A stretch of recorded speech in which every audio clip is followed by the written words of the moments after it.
और ब्रेक के बाद आपको सीधे लिए चलते हैं लखनऊ विधानसभा।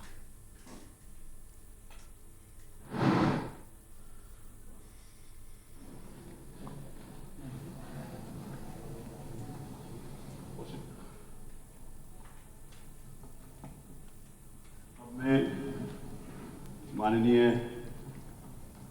नेता प्रतिपक्ष श्री अखिलेश यादव जी से निवेदन करूंगा कि अपना संबोधन।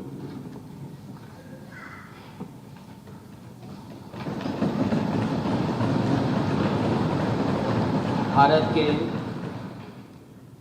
माननीय आदरणीय राष्ट्रपति श्री राम कोविंद जी, उत्तर प्रदेश के माननीय राज्यपाल जी, माननीय मुख्यमंत्री जी, माननीय सभापति जी, उत्तर प्रदेश विधान परिषद, माननीय अध्यक्ष उत्तर प्रदेश विधानसभा आदरणीय श्री सतीश महाना जी, उत्तर प्रदेश विधानमंडल के माननीय सदस्य, पत्रकार एवं मीडिया साथी, आप सभी का इस ऐतिहासिक अवसर पर हार्दिक अभिनंदन और स्वागत करता हूं। सर्वप्रथम मैं इस गौरवशाली विधानमंडल में भारत गणराज्य के राष्ट्रपति, भारतीय गणराज्य के संरक्षक आदरणीय श्री राम कोविंद जी का इस विधानमंडल के सदस्यों द्वारा हार्दिक अभिनंदन और स्वागत करता हूं एवं आभार व्यक्त करता हूं कि आपने इस कार्यक्रम के लिए अपना बहुमूल्य समय निकाला है। उत्तर प्रदेश प्राचीन काल से भारतीय राजनीति एवं शासन सत्ता का केंद्र बिंदु रहा है। भारतीय स्वतंत्रता आंदोलन में उत्तर प्रदेश का एक महत्वपूर्ण योगदान एवं अग्रणी भूमिका रही है। सन 1857 के प्रथम स्वतंत्रता संग्राम की शुरुआत उत्तर प्रदेश से ही हुई थी। उत्तर प्रदेश की माटी ने चंद्रशेखर आज़ाद, अशफाक उल्लाह खां, राम प्रसाद बिस्मिल, ठाकुर रोशन सिंह तथा राजेंद्र लहरी जैसे अनेक महान सपूतों को जन्म दिया, जिन्होंने स्वतंत्रता आंदोलन में बढ़ चढ़कर भाग लिया और अपने प्राण न्यौछावर कर दिए। इस अवसर पर यह याद करना जरूरी है कि स्वाधीनता आंदोलन की सबसे महत्वपूर्ण मांग अपने देश के लिए अपना कानून की थी, क्योंकि स्वतंत्रता पूर्व देश हमारा था और राज्य व कानून अंग्रेजों के थे। सिर्फ सालों के गिनने से यूं ही नहीं मन सकता कोई आज़ादी के जल से, वो तो जुल्म और सितम, नाइंसाफी, भेदभाव, खौफ से आज़ादी पर है मनते। जब तक हमारे देश में भेदभाव दूर नहीं होगा तब तक किसी भी आज़ादी का कोई मतलब नहीं। इसलिए आज भी कोई भी कितने ऊंचे पद पर पहुंच जाए, लेकिन ऐसा नहीं कि वो कभी भेदभाव का शिकार न हुआ हो। बिना बराबरी के कोई भी आज़ादी बेमानी है। इस अवसर पर उत्तर प्रदेश विधानमंडल के स्वर्णिम इतिहास को भी याद करना जरूरी है, जिसकी पहली बैठक 8 जनवरी 1887 को इलाहाबाद के थर्नर हिल मैन मेमोरियल हॉल में हुई थी। वर्ष 2013 में समाजवादी सरकार के कार्यकाल में उत्तर प्रदेश विधानमंडल के गौरवी 125 वर्ष पूर्ण होने पर उत्तर शती रजत जयंती भव्य रूप से मनाई गई। भारतीय गणराज्य के कई महत्वपूर्ण विषयों पर एक सार्थक दिशा में उत्तर प्रदेश तथा उत्तर प्रदेश विधानमंडल की यादगार भूमिका रही है।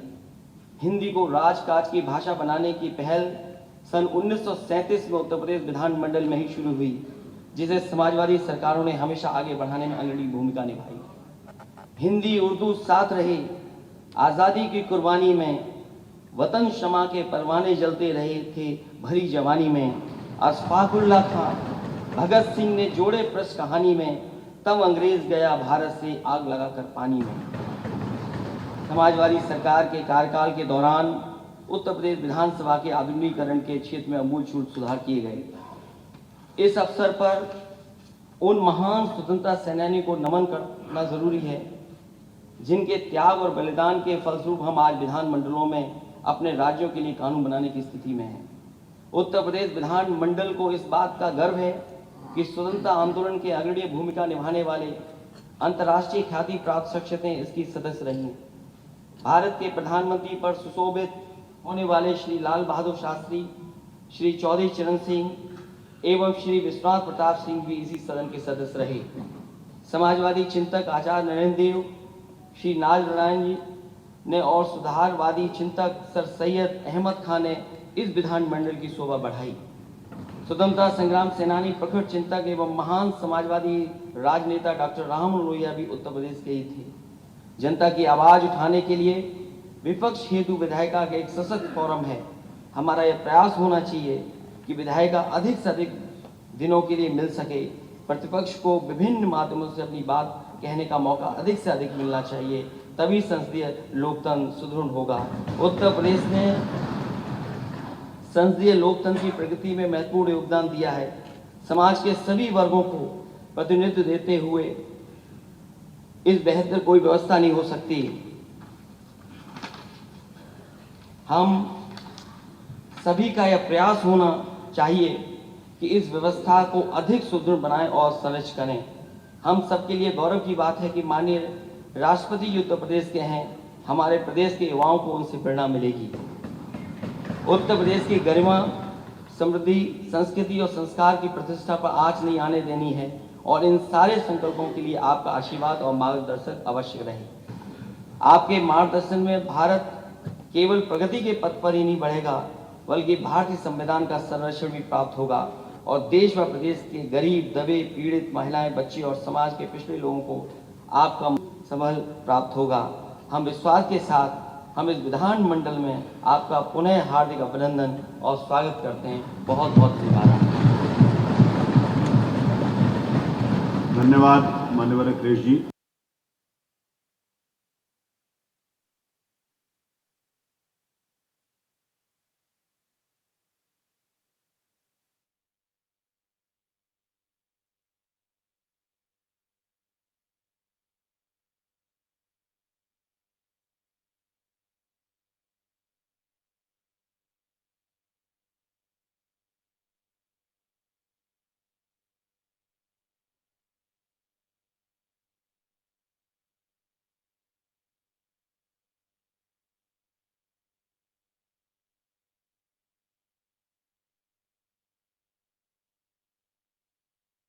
स्वर्णिम इतिहास की गाथाएं हैं। देश के इसी ऐतिहासिक और सांस्कृतिक धरोहर के प्रति जन जन को प्रेरित और गौरवान्वित करने हेतु आजादी के 75वीं वर्षगांठ के उपलक्ष्य में अमृत महोत्सव मनाया जा रहा है।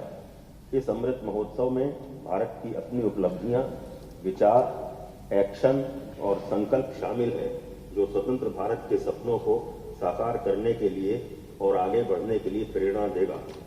15 अगस्त 2022 को देश आजादी का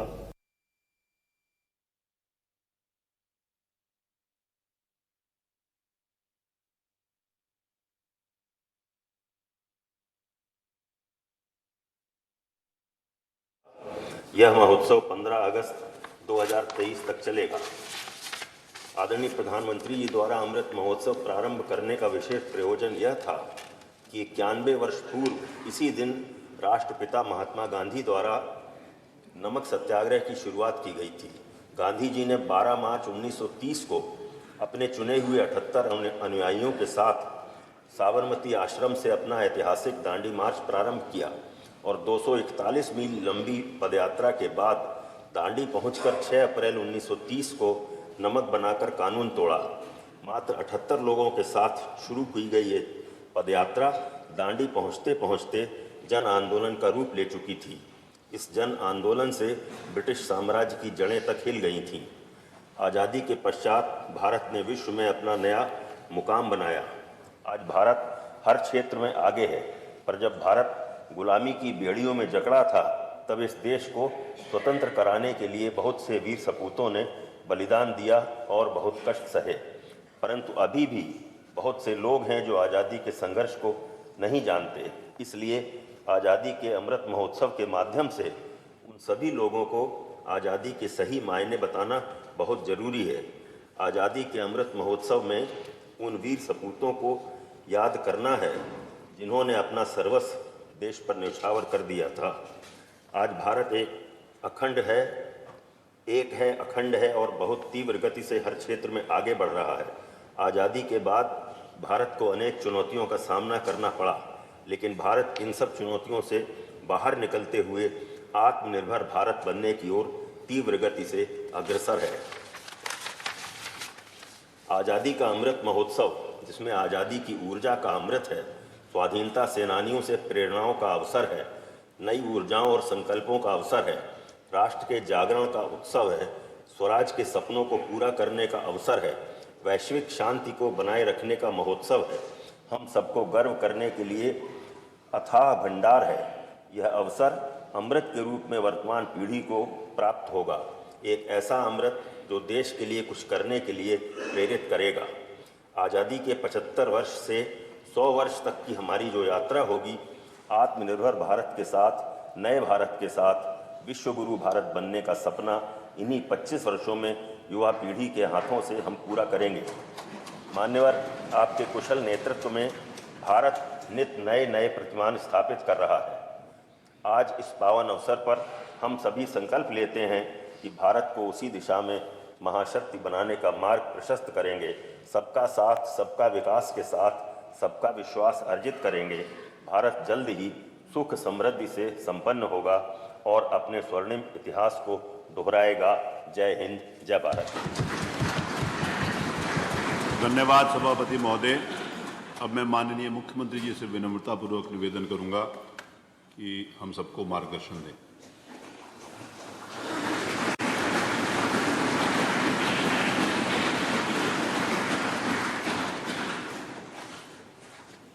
आज़ादी के अमृत महोत्सव वर्ष में उत्तर प्रदेश विधानमंडल के समवेत सदन को अपना महत्वपूर्ण संबोधन देने के लिए हमारे बीच में पधारे देश के महामहिम राष्ट्रपति श्री रामनाथ कोविंद जी, प्रदेश की माननीय राज्यपाल श्रीमती आनंदीबेन पटेल जी, उत्तर प्रदेश विधान परिषद के माननीय सभापति कुंवर मानवेंद्र सिंह जी,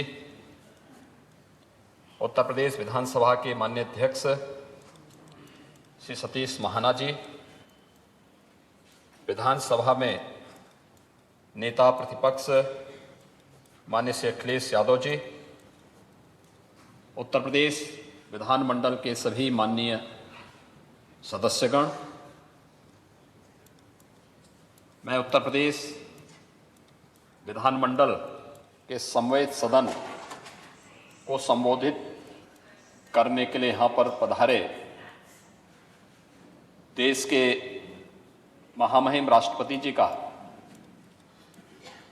समवेत सदन की ओर से और उत्तर प्रदेश की जनता की ओर से हृदय से स्वागत करता हूं, अभिनंदन करता हूं।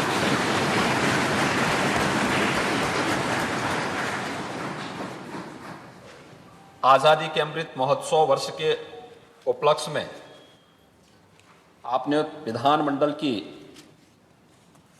समवेत सदन को संबोधित करने के आमंत्रण को सहर्ष स्वीकार किया। इसके लिए आपके प्रति आभार भी व्यक्त करता हूं।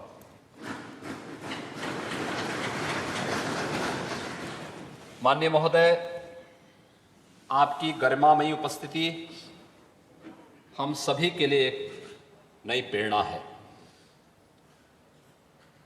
यह हमारे लिए सौभाग्य का विषय है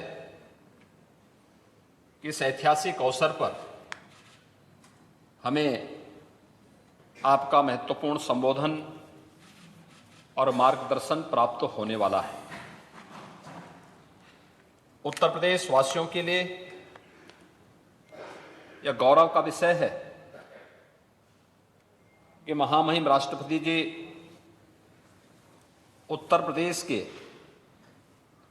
जनपद कानपुर देहात के परोक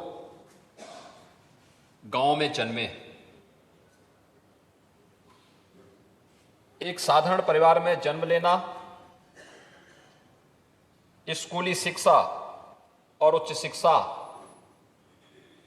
कानपुर नगर में लेने के पश्चात आपने कानपुर विश्वविद्यालय से कानून की डिग्री भी प्राप्त की। यह भारत के लोकतंत्र की ताकत है एक सामान्य गांव और एक सामान्य परिवार में जन्म लेने के बाद भारत के सर्वोच्च संवैधानिक पद पर देश के गौरव और गरिमा को बढ़ाना, ये पूरे देश और पूरे उत्तर प्रदेश के लिए गौरव की बात है। वर्ष 1977 से 1979 तक आप दिल्ली उच्च न्यायालय में भारत सरकार के अधिवक्ता रहे। वर्ष 1969 में उच्चतम न्यायालय में एडवोकेट ऑन रिकॉर्ड बने। तो वर्ष 1980 से 93 तक उच्चतम न्यायालय में भारत सरकार के स्थायी अधिवक्ता के रूप में भी आपने अपनी अमूल्य सेवाएं दी। सन 1994 में उत्तर प्रदेश से देश के उच्च सदन यानी राज्यसभा के सदस्य के रूप में आपका निर्वाचन हुआ। वर्ष 2000 में आप पुनः उत्तर प्रदेश से ही राज्यसभा के लिए निर्वाचित हुए।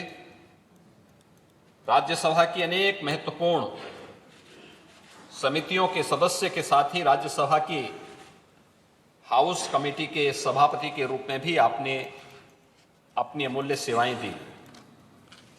भारतीय शिष्टमंडल के सदस्य के रूप में 22 अक्टूबर 2003 को आपने संयुक्त राष्ट्र आम सभा को भी अपना महत्वपूर्ण संबोधन दिया। 8 अगस्त 2015 को आप बिहार के राज्यपाल के पद पर आसीन हुए। कुलाधिपति के रूप में आपने राज्य विश्वविद्यालयों के कामकाज के अनेक सुधार लागू किए तथा आधुनिक प्रौद्योगिकी का प्रयोग भी प्रारंभ किया। राज्यपाल के रूप में आपकी स्वच्छ छवि, कार्यकुशलता और उल्लेखनीय उपलब्धियों ने राष्ट्रपति पद के लिए प्रबल और सर्वोत्तम विकल्प के रूप में आपको प्रस्तुत किया और आप 2017 में देश के 14वें राष्ट्रपति के रूप में निर्वाचित हुए।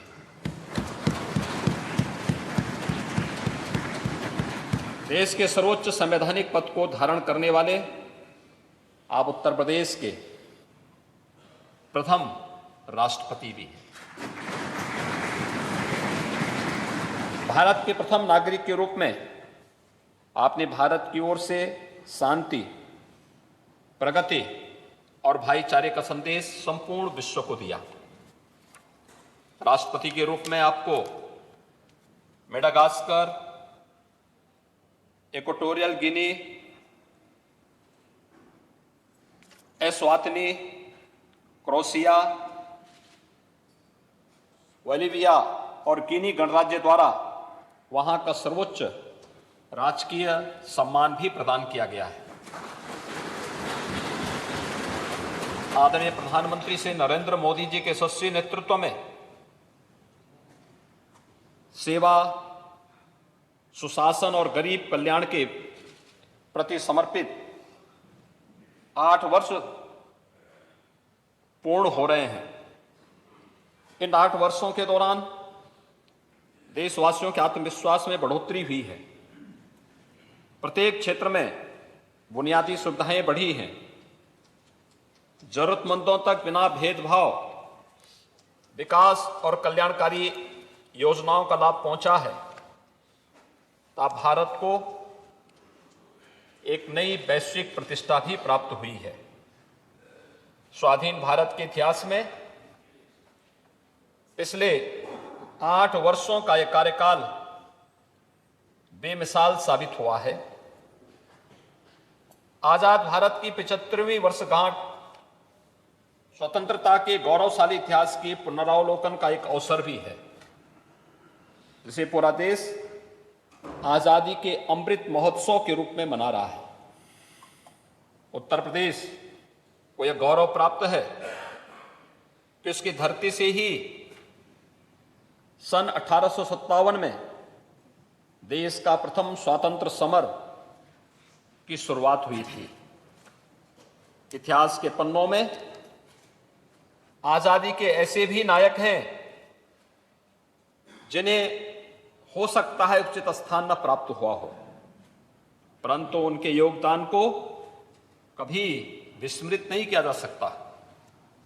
माननीय प्रधानमंत्री जी ने देश को अमृत महोत्सव के 5 सूत्र दिए।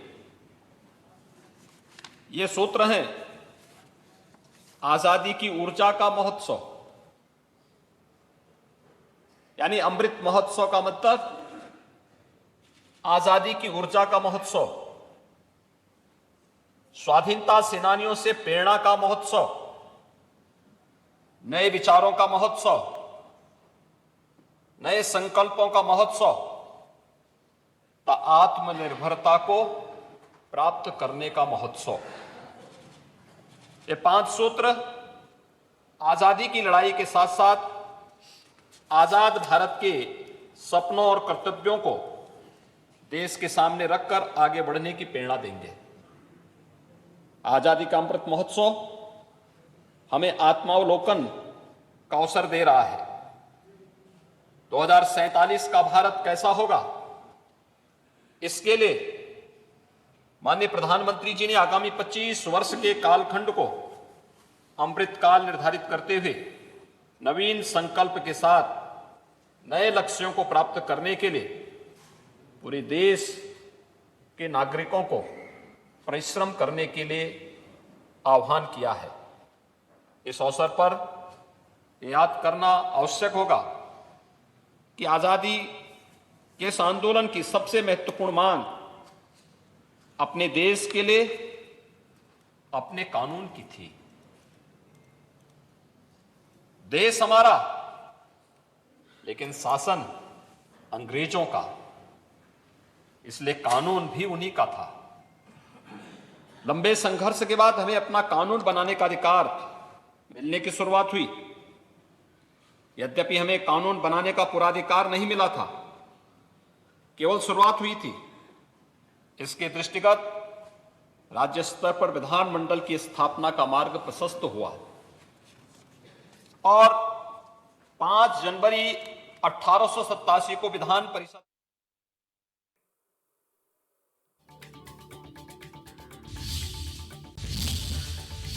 आपको बता दें कि यहां पर लगातार संबोधन सीएम योगी का जारी है। विधानमंडल की बैठक में सीएम योगी का संबोधन, सीएम योगी की तरफ से तमाम महत्वपूर्ण बातें की गई। सेवा, सुशासन और विकास के लिए काम किया गया। पीएम मोदी के नेतृत्व में देश का विकास हुआ है।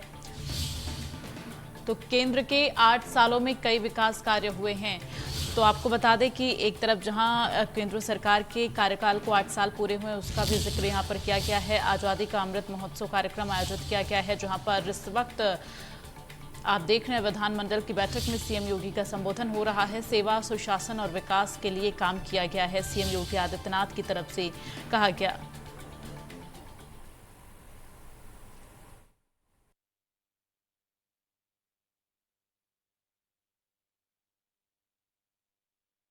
विधानमंडल द्विसदनीय हो गया। अब विधान परिषद का मंडप विधानसभा को दे दिया गया। वर्ष 1937 में अपने गठन के पश्चात विधान परिषद की प्रथम बैठक भी तत्कालीन विधान परिषद के एक समिति कक्ष में हुई थी। तत्समय ही विधान परिषद के लिए एक अलग मंडप का निर्माण भी प्रारंभ किया गया, जो सन 1937 में तैयार हो गया।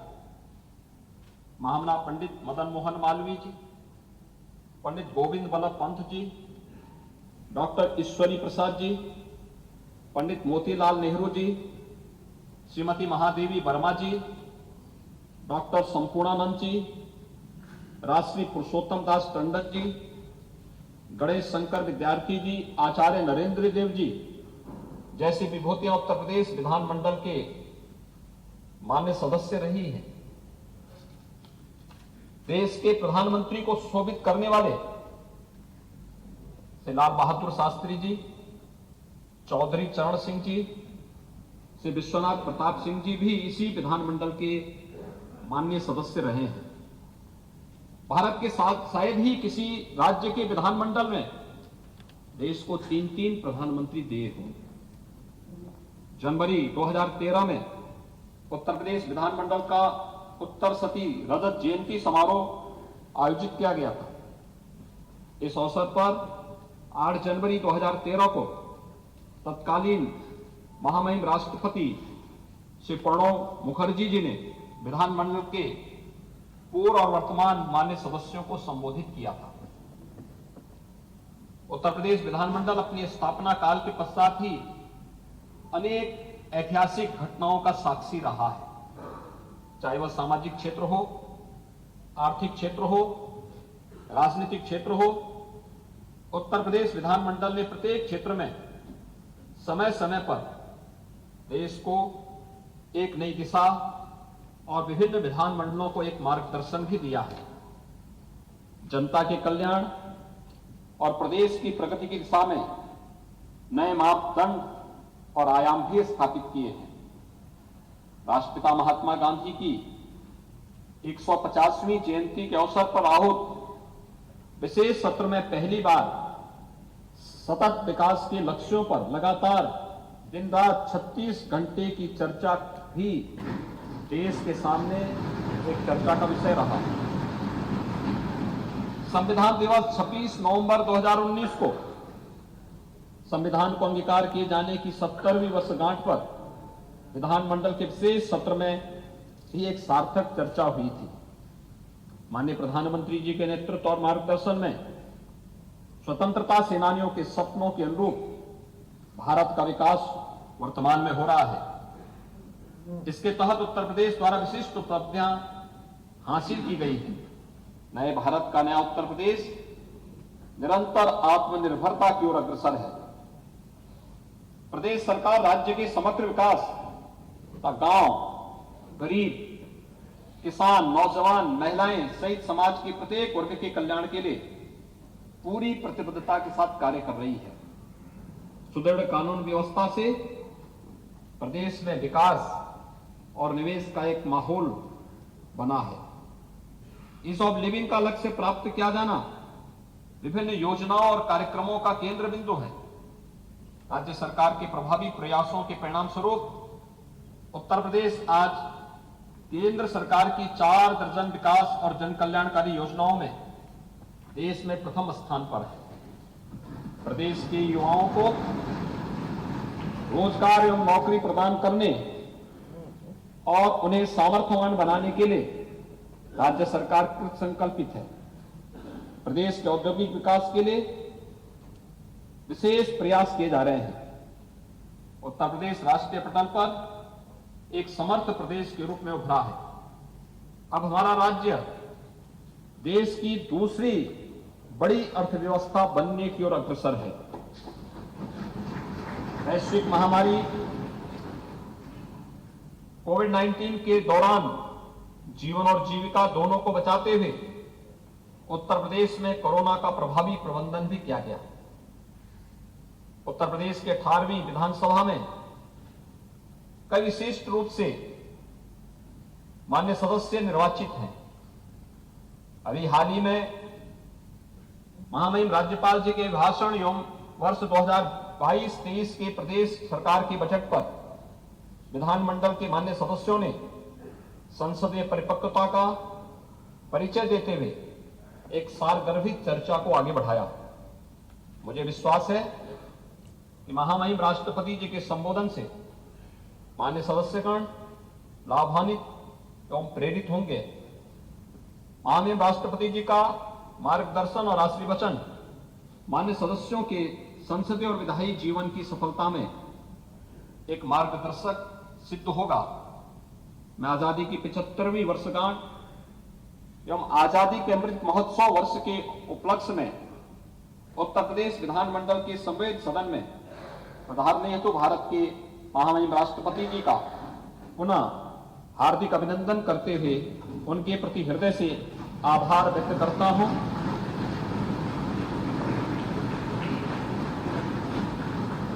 इस अवसर पर उपस्थित प्रदेश की महामहिम राज्यपाल जी, विधान परिषद के माननीय सभापति जी, विधानसभा के माननीय अध्यक्ष जी, विधानसभा में माननीय नेता प्रतिपक्ष तथा आप सभी मान्य सदस्यों को भी इस ऐतिहासिक अवसर का साक्षी बनने के लिए हृदय से धन्यवाद देता हूं। जय हिंद। धन्यवाद माननीय मुख्यमंत्री जी। अब मैं विनम्रता पूर्वक महामहिम राज्यपाल महोदया जी से निवेदन करता हूं कि हम सब लोगों को मार्गदर्शन देने की कृपा करें।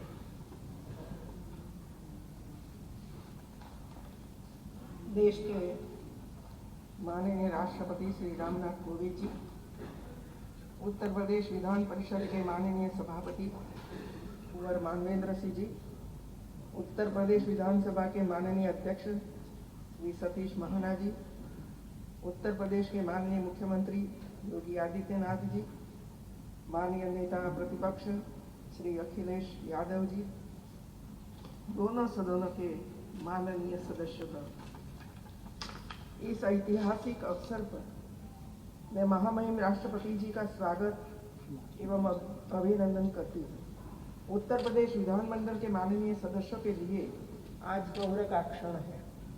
महामहिम राष्ट्रपति की गरिमामयी उपस्थिति एवं उनका संबोधन माननीय सदस्यों के लिए प्रेरक और मार्गदर्शक है। इस पुनीत अवसर पर देश के स्वाधीनता संग्राम में अपने आप को आहूत करने वाले तथा देश के नेतृत्व देने वाली सभी महान विभूतियों के चरणों में आदरपूर्वक नमन करती हूँ, उन्हें कोटि कोटि वंदन करती हूँ।